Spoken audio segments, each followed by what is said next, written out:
Bienvenidos a Historias Cotidianas, yo soy Stephanie Casasola y el día de hoy vamos a hablar de un tema muy interesante acerca de la educación básica, es decir, la educación primaria. Y para eso tenemos a Juan Gálvez en el estudio. Bienvenido, Juan.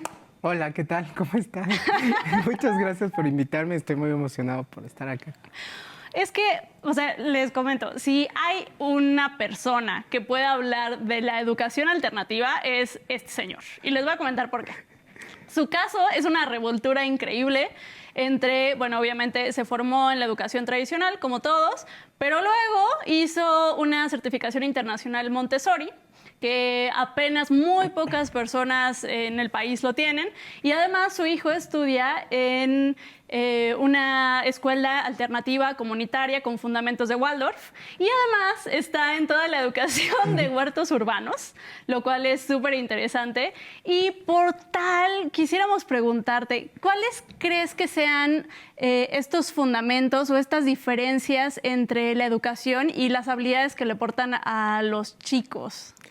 Pues hay una propuesta bien interesante y radical, al menos en los principios montessorianos, que son quitar la figura del maestro, del docente como figura principal y enfocarnos en la figura del niño, de la niña como la figura principal. Esto no es nada nuevo, el método Montessori tiene más de 100 años que está vigente, pero sigue siendo o sigue ofreciendo una propuesta innovadora, radical, me gusta decirlo así, en el tema de la educación, ¿no? Es el niño, la niña, quien marca las pautas de lo que están aprendiendo, y es el adulto o la adulta que está trabajando con la niña, con el niño, quienes tienen que seguir estas pautas, ¿no? Es trabajar para las infantes, los infantes, en vez de proponer directamente o imponer más bien lo que se va a trabajar dentro del aula y durante mucho tiempo, ¿no?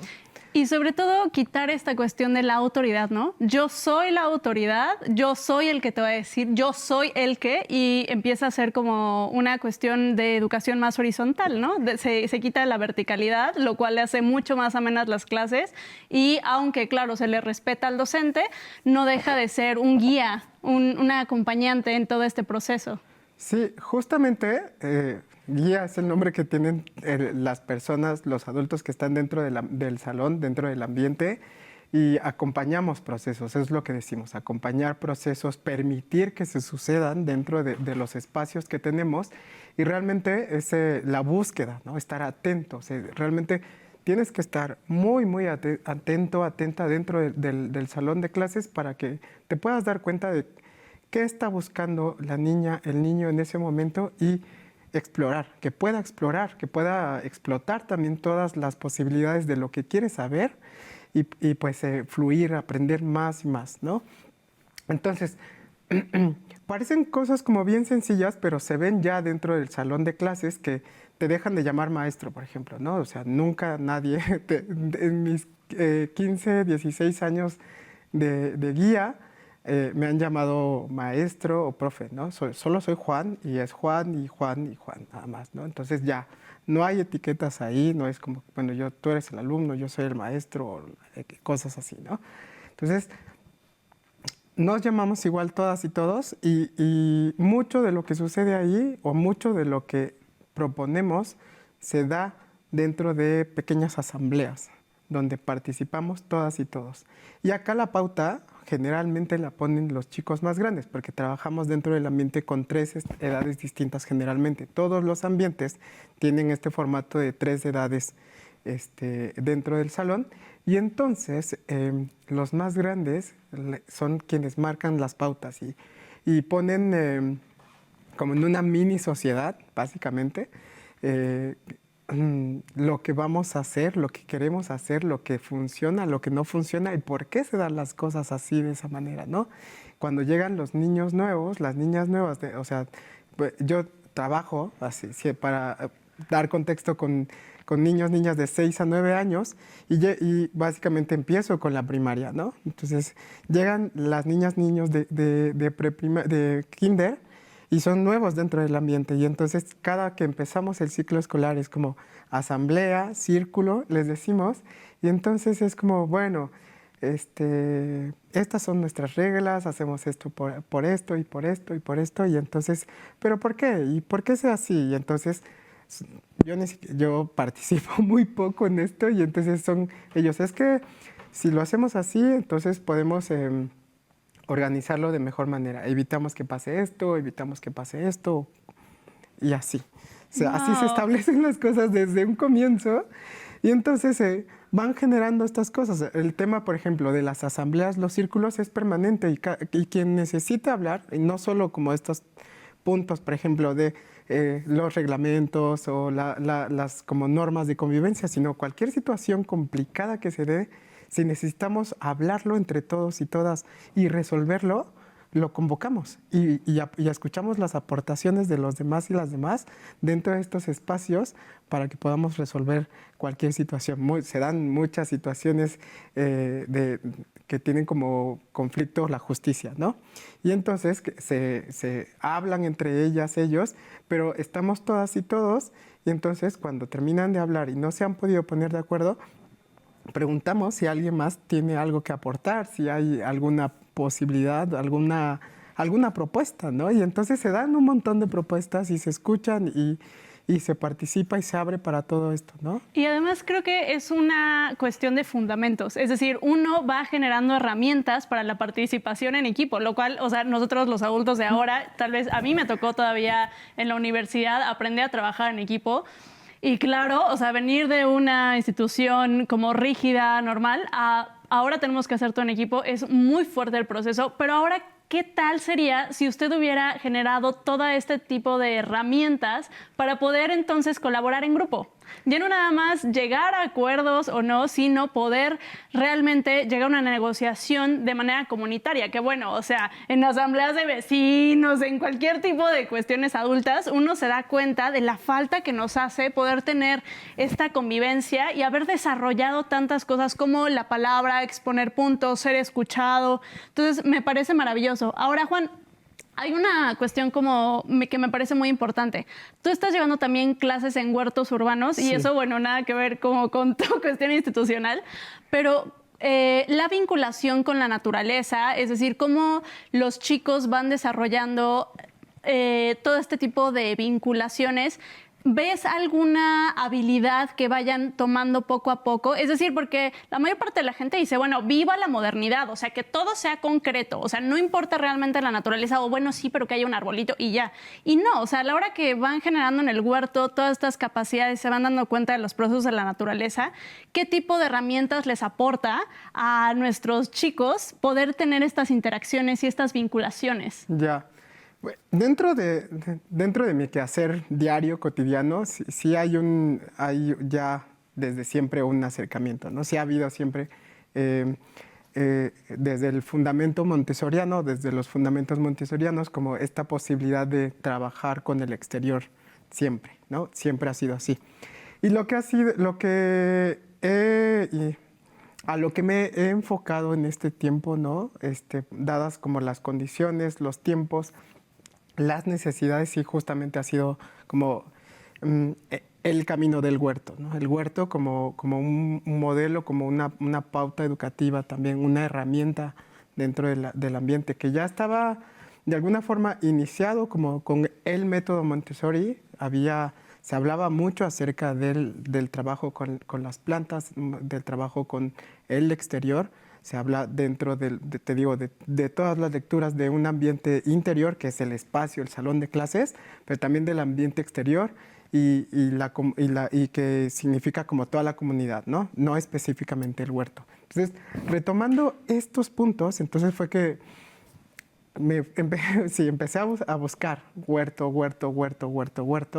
y he encontrado como mucha gente trabajando, mucha gente interesante, ¿no? Además, así que tiene todo el amor y todo el conocimiento para compartir, pero también con la el conocimiento de que es una necesidad que tenemos ahora, es una urgencia incluso, ¿no? Claro. Estamos hablando del huerto como una herramienta para solucionar o de alguna forma paliar el tema de la alimentación dentro de unos años, ¿no? Realmente hay por parte de organismos internacionales una búsqueda muy, muy precisa de enseñar a los niños y las niñas en escuelas de cualquier tipo a sembrar, a cultivar, a conocer la tierra, ¿no?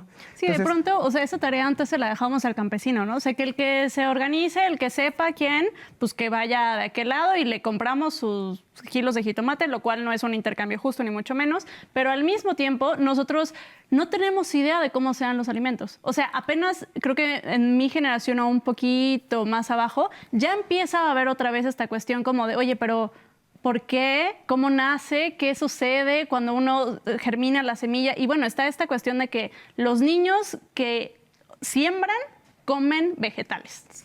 ¿Por qué? Porque se empiezan a relacionar de una manera diferente con las plantas, ¿no? Empiezan a tener una profundidad en la cuestión de sembrar, ver crecer, agradecerle a la planta que lo alimente, cuidarlo, en una cuestión de una interacción más profunda que simplemente ir a comprar los jitomates, ¿no? Y además, la tierra relaja, ¿no? O sea, la tierra genera un ejercicio de manejo, de tolerancia, de amor, de los tiempos, ¿no? Que hoy todo nos es súper rápido, de pronto es, no, pues tienes que esperar a que la planta crezca. Entonces, ¿qué otro tipo de aspectos has notado? Mira, aquí en esto? tengo una anécdota, así te la voy a contar súper rápido. Hace muchos años, en un congreso compartiendo con más maestros, maestras, nos contaron que habían hecho una salida al supermercado, ¿no? Y entonces fueron a comprar las verduras y cuando les preguntan a los niños y las niñas que de dónde venían las verduras, contestaron muy convencidos que las verduras venían del supermercado. O sea, de generación espontánea, ¿no? Sí, exacto, sí, casi. Y esa, como a mí me resultó impactante desde ese momento porque había como esta invisibilización de todos los otros procesos, de la figura del campesino, del agricultor o la agricultora como quien produce el alimento, ¿no? Y que es un trabajo que al menos estos últimos años especialmente había sido como muy, muy infravalorado, ¿no? Ahora, enseñar a los niños y las niñas acerca del huerto, acerca de las plantas, tiene como tal la intención de que puedan alimentarse ellos mismos, ellas mismas, ¿no? Y claro que permite una apertura impresionante el poder saber que han cultivado, que han cosechado, ¿no? Y esto, así, cultivar y cosechar toma un tiempo bastante extenso, pero cuando llega el momento, con todo el ejercicio de esperar, de cuidar, de proteger, de procurar, claro que es bienvenido, ¿sabes? Es casi mágico ver como que alguien que decía, no, yo no voy a comer nunca ensalada o lechuga o la arúgula que tiene un sabor súper fuerte, ¿no? Y entonces tienes como probándolo incluso directamente de la planta, ¿no? Lo corto y lo como. Y es un cambio bien, bien importante, ¿no? Y un empoderamiento, ¿no? Total, porque también. saber que tú puedes crear algo que te alimenta y te nutre es una maravilla. O sea, oye, ahora, tú estás también relacionado con el sistema Waldorf, si no directamente, sí, indirectamente por varias fuentes. Entonces, ¿cuáles son las diferencias que tú podrías observar entre un sistema, por ejemplo, entre el Waldorf, el Montessori, el regular, no sé si ni siquiera mencionarlo, pero ¿cuáles crees que serían estas facultades que les dan estos otros sistemas? Conozco poco acerca del método, de la metodología Waldorf, pero sé que hay unos aportes increíbles que vienen de esta metodología. Y uno de ellos es este acercamiento con la naturaleza y con lo espiritual. Realmente tiene ese enorme aporte que también es importantísimo dentro de lo que nosotros estamos haciendo, que es construir personas, ¿no? En este proceso. Wow. Entonces, y me parece que es un rescate enorme, enorme, el que sí se pueda hacer todo esto como parte de la educación, como parte de la construcción, ¿no? Entonces, Baldor aporta esto, son dos de los aportes importantes. Otro es el tema del arte, está increíblemente ligado al arte, que definitivamente envidio, ¿no? Y dentro de mi práctica es como una de mis búsquedas, ¿no? Además del huerto, por ejemplo. Ahora como que fue el huerto directamente, pero también está el tema de las artes y podernos enfocar, encaminar a abrir la educación al tema de la expresión artística, ¿no? Oye, a mí por ahí me comentaban, no sé si tú me lo puedas confirmar, o sea que en realidad los chicos que desarrollaban la cuestión Waldorf, por ejemplo, podían dibujar a una edad súper corta, o sea, 7, 8, 9 años, ya hacer unos dibujos impresionantes en cuestión de las proporciones humanas. Y esto era porque los enseñaban también a generar más, en lugar de los bordes, como empezar a dibujar desde, digamos, la parte interna del dibujo, o sea, no nada más la orilla, sino la parte, digamos, del relleno, y entonces que de pronto tenían unas dimensiones humanas que uno no creería que un niño tan chiquito las puede desarrollar, ¿no? No sé si directamente tiene que ver con eso, pero sé que sí es una práctica y que probablemente terminen desarrollando una habilidad, ¿no? Hay enormes aportes de Baldor. Montessori tiene unos aportes también increíbles, ¿no? El tema de la independencia, que es por donde siempre se va, es así. A mí me sorprende cada vez que me encuentro chicos, chicas que están construyéndose en Montessori, porque definitivamente tienen esta habilidad súper desarrollada. Poder resolver, encontrarse, trabajar en equipos, pero hacerlo de forma independiente, o sea, no buscar así de no necesito la aprobación de un adulto, una adulta, así de no, yo lo puedo hacer, o sea, y es lo primero que tienes como marca, ¿no? Y hay gente que incluso me ha tocado escuchar comentarios es que si viene de Montessori de repente son como muy, no sé, como altivos, no sé, es independencia, o sea, no es otra cosa, es solo independencia, es realmente lo que hacen. No hay una sumisión al adulto, ¿no? Y no tendría por qué haberlo, ¿no? Definitivamente no tendría por qué ser así, solo porque es adulto, ¿no? Al final el respeto... El adultocentrismo nos hace pensar que los niños tienen que ser sumisos y bien portados para que nosotros creamos que el valor del niño o que es un niño educado, ¿no? Exacto. Nada más lejos que un pequeño ser humano que puede valerse por sí mismo y tener una opinión propia y un desenvolvimiento con seguridad personal. O sea, ¿cuántos adultos no nos hizo falta ese tipo de herramientas y que pues si no te lo enseñan tus papás o lo que sea, pues no los podemos hacer en ninguno de nuestros procesos, ¿no? Entonces, ¿qué otro aspecto de Montessori crees pues, importante? Hay uno que se va construyendo durante todo el tiempo, ¿no? Que es el tema de ser consciente de la colectividad en la que se está, ¿no? O sea, al final se van formando personas que siempre tienen en cuenta que van a ser parte de un grupo social. O sea, dentro de la dinámica que ya tienen, ya son parte de un grupo, ¿no? Pero que a la larga, durante todo el tiempo que están trabajando con escuelas, dentro de escuelas Montessori, la idea es que sigan construyéndose, pero como parte de un colectivo. O sea, realmente es este aprendizaje que somos un todo, básicamente, ¿no? O sea, que no es solo yo y que yo voy a resolver o hacer las cosas, sino que necesito, pero también que tengo que trabajar para los demás y las demás. A mí me parece uno de los aportes más grandes porque nos ofrece una visión del ser humano completamente social, pero también bien consciente y responsable, ¿no? O sea, esta responsabilidad para con los otros y las otras es de las cosas que más a mí me parecen importantes dentro de la educación Montessori.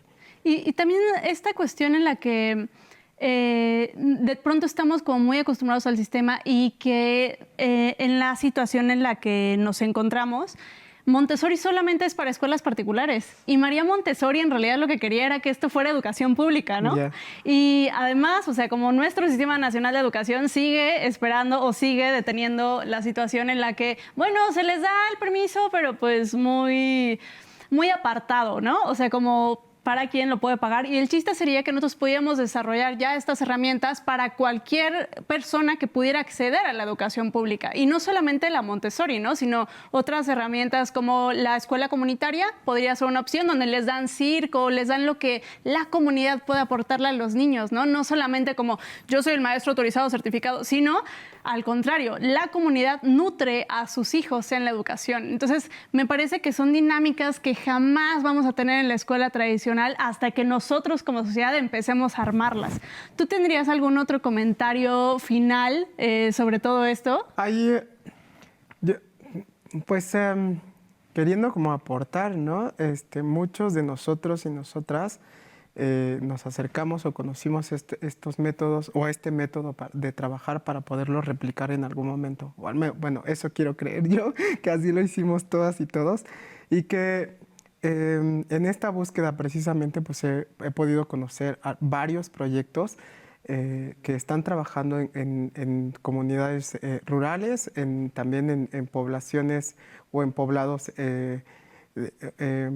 de escasos recursos, de acceso, de difícil acceso, ¿no? Hay una escuela increíble en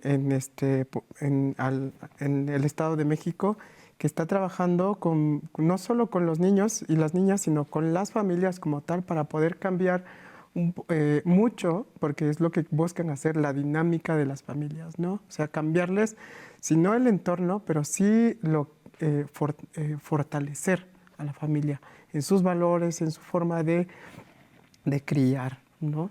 Y entonces me parece que estos acercamientos definitivamente se deben dar. Hay gente que está dispuesta a trabajar, ¿no? Con más gente, con gente que quiera abrirse a estas otras formas. He podido conocer gente que se compromete, que lo ha dado todo, así toda su vida en este trabajo y en esta búsqueda, y definitivamente vale la pena como poder contactarlas o contactarles, ¿no?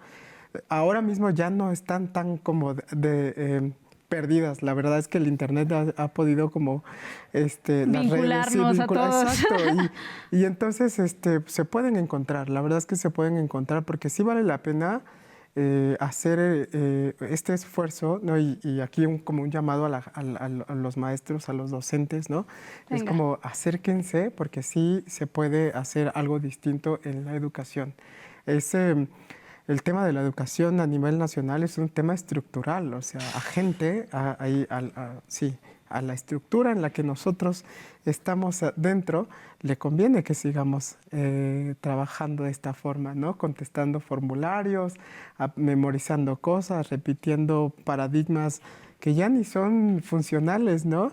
Y pues ahí está, ¿no? Es importante que sí que podamos abrirnos a estos diálogos y a estas comparticiones.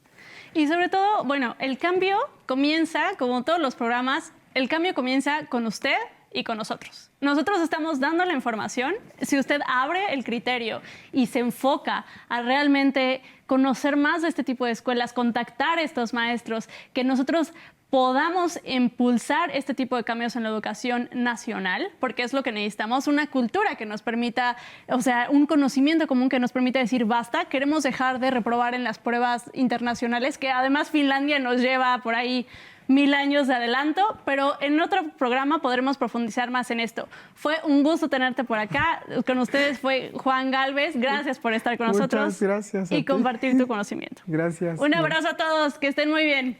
Gracias por estar. Hasta luego.